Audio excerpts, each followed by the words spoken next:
taking them to a place in the cell where the energy can be taken away from the electrons. And the only way that can happen is through a series of oxidation reduction reactions. That's center to this whole story. We have to have electron carriers, and hopefully all of you will tell me that there are three important types of electron carriers. There's NAD, there's FAD, and then the most important electron carrier of them all is oxygen. Oxygen is our final electron acceptor, and tonight I'll show you that. And again, it's a really cool story. Ion gradients possess potential energy. And so the story here is, plugging along with the first law of thermodynamics, is we're going to take energy away from the electron, so now the electron possesses less energy. Our first law of thermodynamics tells us energy can be neither created nor destroyed. It's transferred, and in this case, it's transferred into making a huge proton gradient. And as I've been beating on you guys for the last couple of weeks, if we're not at equilibrium, there has to be energy stored in that system. There has to be. And the farther away we are from equilibrium, the more energy stored in that system. And ultimately, we build these ion gradients to make a proton pump run backwards. And anytime you see the word pump, a pump tells you we're talking about primary active transport, and pumps use energy to move ions from an area of low concentration to an area of high concentration. In other words, to move ions against what? The second law of thermodynamics. And we're moving against the second law of thermodynamics. By definition, what is required? Energy. You got to have energy. Now, as it turns out, as I mentioned to you last week, if you can make a pump run backwards, then you reverse the chemical reaction of breaking ATP into ADP plus phosphate, so that now you take a phosphate plus a molecule of ADP, adenosine diphosphate, and you end up making ATP out of it. And then last but not least is this final principle, which says that oxygen is the final electron acceptor.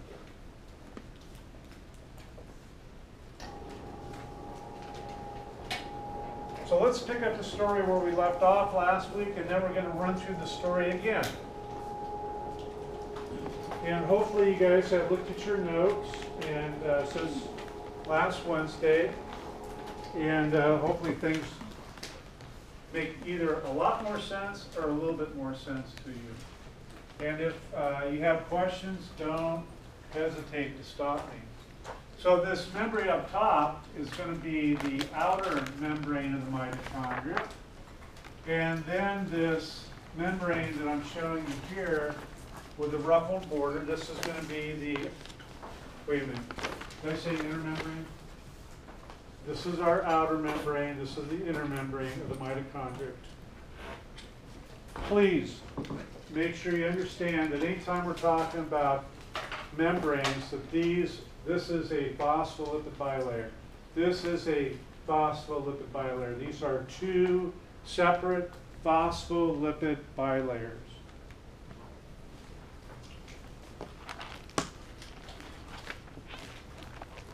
I showed you three molecules that are found in the inner membrane. This is a gross simplification. There's no need for you to learn all the complexities of what I'm showing you. I want you to learn the principles.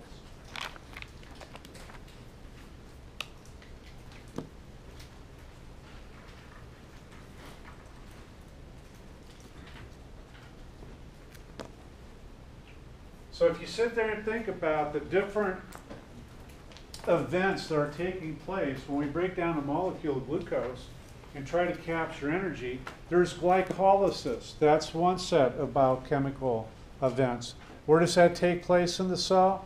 That takes place in the cytoplasm.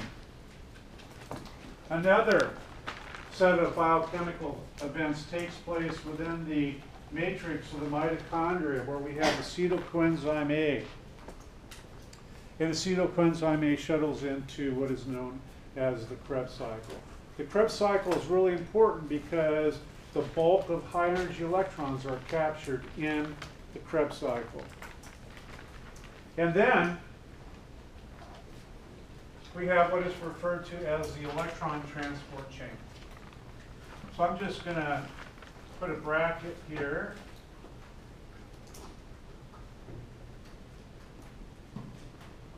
On over here, and we're going to label this. I'm going to simply label this as ETC. That stands for electron transport chain. Here's a molecule of NAD in the reduced form. So I have NADH.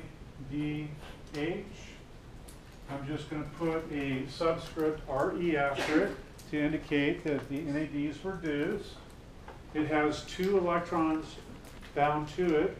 And through random molecular motion, this molecule of NAD comes in contact with this cytochrome. There are 3 cytochromes I'm showing here, and hopefully you can all tell me what these might be. Ms. Hahn, how about you? Can you tell me the names of these 3 cytochromes?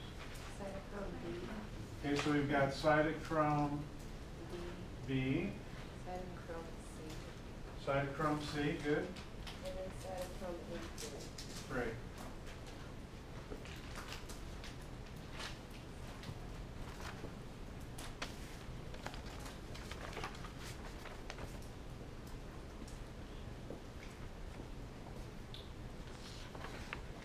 So NAD in a reduced state bounces around and comes in contact with cytochrome B. Cytochrome B has a stronger attraction for the electrons than does NAD. The other thing I've got to put in here is I'm putting a graph here just to indicate the electron energy level as the electrons move through the transport chain. So here I'm just going to put electron energy level.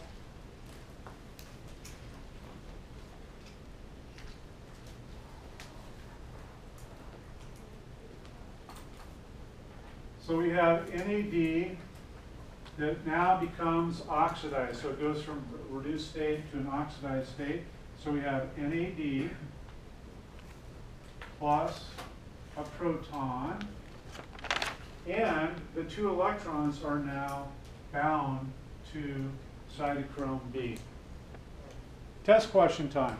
You guys are going to tell me that since the 2 electrons are now bound to cytochrome B, the cytochrome B has become reduced. That's right. Very good. Now, one of the fascinating parts of this story is that when the electron pair binds to cytochrome B, the energy level of the electrons drops. It's simple, guys.